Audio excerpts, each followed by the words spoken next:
अस्सलामुअलैकुम।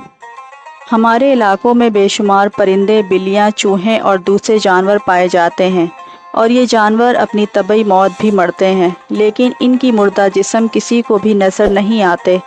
आखिर इन जानवरों की लाशें कहाँ चली जाती हैं? ये जानने के लिए वीडियो को आखिर तक ज़रूर देखें।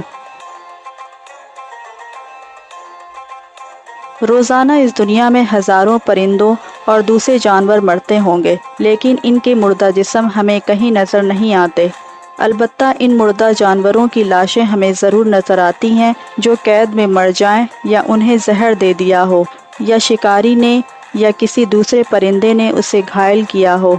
आहिस्ता आहिस्ता दम निकलते हुए आपने किसी जानवर को नहीं देखा होगा, यहाँ तक कि किसी चींटी को भी नहीं।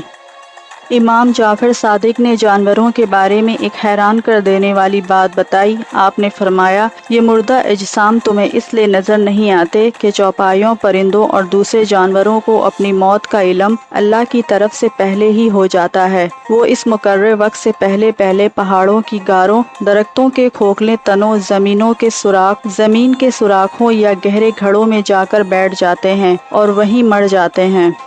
ये अल्लाह का निज़ाम है, जिसकी वजह से आज इंसान सुकून से सांस ले रहा है, वरना अगर बाकी जानवरों, कीड़ों को छोड़कर सिर्फ परिंदों को लिया जाए तो एक अंदाजे के मुताबिक दुनिया में परिंदों की तादाद 700 अरब है। अगर ये परिंदे सरेआम तबई मौत मरते तो ज़मीन पर कदम रखने तक की जगह न मिलती। हर तरफ इनके मुर्दा जिस्म होते, जो गंदगी और बेशुमार बीमारियों का सबब बनते।